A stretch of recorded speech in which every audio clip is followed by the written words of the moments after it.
Here at Tuna Bureau, we have done close to 100 nonprofit tech projects, and the devil is in the details. So where do we start, and how do we get there? We often think of, and Francois has mentioned it as well, the process is that we start looking at our data and then try to attempt to derive the meaning from what we see, what does the data, what kind of story it tells us, and then we try to make a decision on what to do. This might be a right process when you're trying to optimize your website, try to find the weaknesses of what the data is telling you and decide what you're going to do. But today I'm going to propose you to think backward when it comes to creating a donor journey and segmentation. Organizing and collecting data sometimes without having a plan and a destination is silly, because you need to know where you're going first before start packing for the trip. So instead, what I propose you is to first determine where you want to get to. So you want to optimize your donor engagement. That's your goal. Is it to increase the number of your current donors from 10 to 50? Is it to raise 25% more this year than last year? Is it to build a suspect pool of legacy donors? Establish your destination first. When you know when you are going, and only then you can start planning how you're going to get there, your map. So the analysis comes second. In analysis stage, you will ask about questions such as, what is the gap that you're trying to close? In terms of donors, are you going to measure in terms of money? Both. What is your starting point? Who are the right donors to approach, and who are the wrong donors to approach in terms of where you're going to? What else do you need to know in order for you to reach your goal, to reach your destination? And know what you don't know and you won't know. Finally, only once you know where you want to go, acquire 40 new recurrent donors, and you know where you're at. Let's say you're at 10 currently, and you have 0 donors in your suspect pool for recurrence. Only then you can ask the tools that you need to get to your goal, which is data. Often, even we fall into the trap of looking at our data first, trying to understand what is it telling us, and then make a plan. I'm a data geek, and I could spend hours cleaning it, collecting it, optimizing it, normalizing. It's often, to me, therapeutic because it's very easy and very calming. But way too often we collect data that we will rarely use. It's a waste of time, and it provides little additional value to where we're trying to get to. Because what I'm cleaning, optimizing, it's just for therapeutic purposes and not necessarily for to create that big impact that we often need. So do not fall into the trap of following the data. Instead, I propose you to have the data follow you, follow your strategy. I'm not going to spend much time on you setting your destination. I'm sure most of you already know where you're trying to get to. I hope your destination is measurable and vivid. So I'll jump right into the analysis part of crafting a donor journey. And the secret sauce, and Kim mentioned it, is the segmentation. But before we start, I would like to focus on something that is very important to keep in mind, which is the Pareto Principle. Many of you probably heard about it. It's also known as the 80-20 rule. In the philanthropy world, we can say that it also applies that 80% of the target comes from 20% of the donors. Furthermore, if we look at it even deeper, 80% of the funds comes from only 20% of your donors. 80% of all volunteer hours comes from 20% of our volunteers. In terms of sponsorship, 80% of the sponsorship money comes from 20% of your business relationships. And the last one, but the most important one, think about it. 80% of the results come from 20% of your time and effort. And if we flip it back, 80% of your effort brings only 20% of results. I'm going to follow Kim and Francois on this note. I'm going to repeat it again. 80% of the effort bring 20% of results, which is not smart. I'm a strong believer in delivering the value. The 80% value was 20% effort. So let's focus on that. When it comes to the following 20% that I'm going to talk about will help you to craft that impactful donor journeys. This brings us to a central point for the donor journeys is that if you target everyone, like Kim said, you are really targeting no one. If you are asking a student for $100 donation and a millionaire for $50 donation, you'll probably lose both, because by that, you're demonstrating that you really don't know who they are. This brings us to the central point of a donor profile. The analytics cannot go anywhere if you don't know who they are. I think Kim stressed that enough. Francois as well, know where they're coming from. This means the donor profile. Who are they? Not their first name and last name, but more. This means, like Kim has mentioned as well, understanding what are their interests, why do they give to your organization? How often they want to be solicited? Have you asked them? Have you done your donor study? Their given history. Students and millionaires here will be certainly separated and not be in the same category. When we look at such a thing as given history, it's really easy to get away. So keep it simple. Total gifts, last gift, average gifts, perhaps a couple more. Soft credit is something that is very interesting that I see many organizations don't track and miss. Donor story. I work with an organization that every time a donor calls, they ask them questions. They collect information and build their relationship. They know who their family is. They keep engaged, and slowly but surely, each donor has their own story.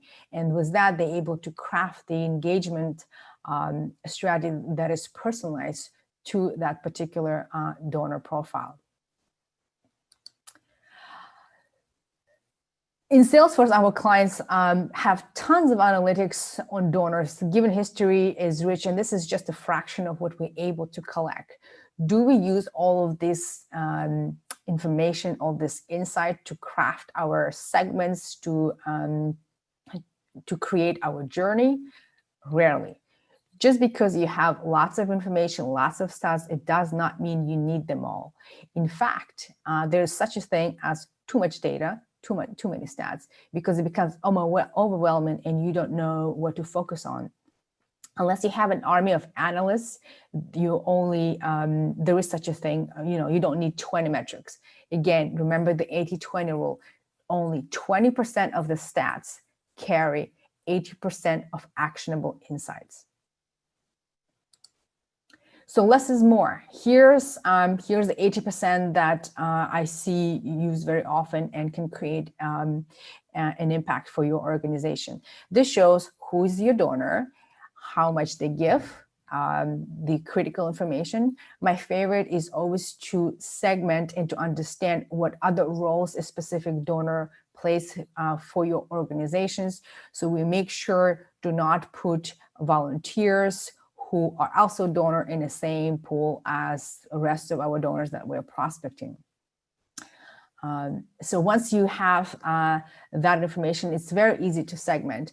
Kim previously mentioned that her favorite part is when we understand the services of organization they provide and use that as a link to our donors. I couldn't agree more. We see that collecting the donor primary appeal in this case, this donor is primary appeal is used because they would like to support youth activities within the organization. And we can use that simple segment in order to create different categories, different personas for our donor. For example, here is an example of segmentation by an appeal. We have few donors who don't necessarily have a certain interest, whereas other donors are interested in supporting youth activities, youth services and programming, offered by the organization, whereas another group of donors prefer to talk about food security within your organization. With this kind of simple segmentation, when you create your donor journeys, you can craft the messaging and the plans that respond and appeal to their specific interests. As you guys probably saw, we have something that is called also levels. Levels is a basic segmentation. It's not only for pros, professional people to get this kind of information. Given levels basically ranges that segment your donors into their the given categories. So it's not very difficult to establish them, but by creating a range and assigning that level to a specific donor gives you an additional attribute how you can understand your donors and how you can craft, therefore, the engagement plans according to their donation level. So that brings us to journeys. Oops.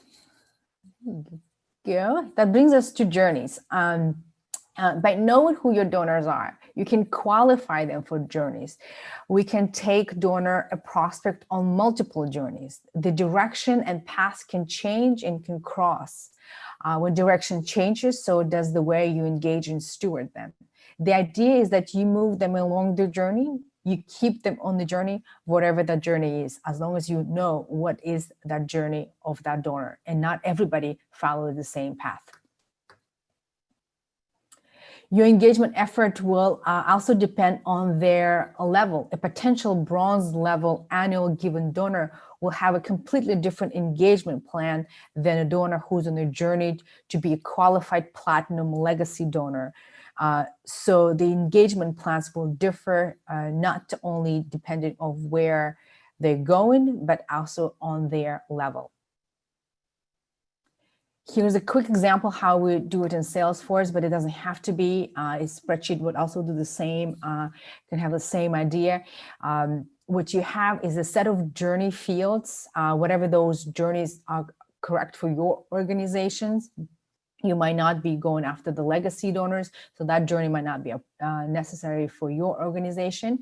But instead of journey fields with stages for each journey, you could be donor could be in a suspect pool for legacy giving and already qualified for a recurring journey. So by having different paths for each donor, you can manage them and steward them according to the path that they're on, and if they are on multiple paths. When you equip with this allows you to be equipped with right tools for the conversations at the right time. So now, if you're thinking, oh, Julia, this is way too much, it's a lot of effort. But remember, as we mentioned before, yes, cultivation is a process. But if you would like to hear the 20% of things that you can do to create maximum impact, the 80%, I have two things to propose to you today. Very often, a lot of organizations always go to the new potential donors and forget about the ones that you already have within your organization. A lot of organizations do not even have a conversation on defining who the active donors are, who are the lapsed, and who are inactive. Are the active donors those who haven't donated in the last 2 years, last 365 days to a specific key event? Do you have understanding and the definition of what are those categories for your organizations? Because if it's not defined, it's not measured. And if it's not measured, it's not managed. And if it's not managed, then there's nothing really to talk about of nurturing, and recovering those donors that are engaged with your organization. Second one that I would like to bring to your attention, the tool that you can use for segmentation, is the famous last year, but not unfortunately not this year report. This is a tool that many of fundraising professionals use to called as a your target list, and it is indeed. The common mistake here is that all the donors for gifts last year were greater than 0, but this year 0 are bunched up in a single campaign, and we start like Kim was saying, sending them generic emails and trying to engage them. What I propose is a simple tool to separate that pool of donors that you're trying to re-engage into, yes, levels again, and go after those that provide the maximum impact for your organizations. Remember, there is only 20% of donors that give you 80% of the fundraising of the funds that you raise. So now that we know where you're going to, like we said, increase your recurring donors and put them on their recurring journey path. You know that you're going to need to increase by 40. And you know how you're going to get there. You're going to get there by crafting the journey, understanding the donor profiles, qualifying existing donors, and perhaps looking for new prospect donors. So let's talk about what you need in order to get there. And what you need is good data. But what is good data? Well, for me, trying to keep it simple, first and foremost thing is completeness, meaning the characteristics you need are captured in donor profiles. Things like given history, appeal must be completed for each donor. What we also often see in a lot of organizations that people collect information they never use, and that impacts the information that we do need to collect. Often I see organizations with 200 fields, that different stats they're trying to collect for their donors, whereas we don't know their interests because people within the organization spend too much time collecting other things. So focus on what really matters. Less is more. One of the uniformity to help with this aspect, use pick lists. You will be surprised how many times Montreal can be, in how many different ways Montreal can be spelled. When we have data that is not uniform, it is very difficult to have any kind of analytics, because in this case, there will be 3 different regions, whereas it is actually 1. Duplicates, like cleaning your house, it is maintenance. There's no magic solution here. It is diligence and continual review. There should be only 1 master record for that contact, for that organization. Otherwise, again, your analytics and your reports will be off.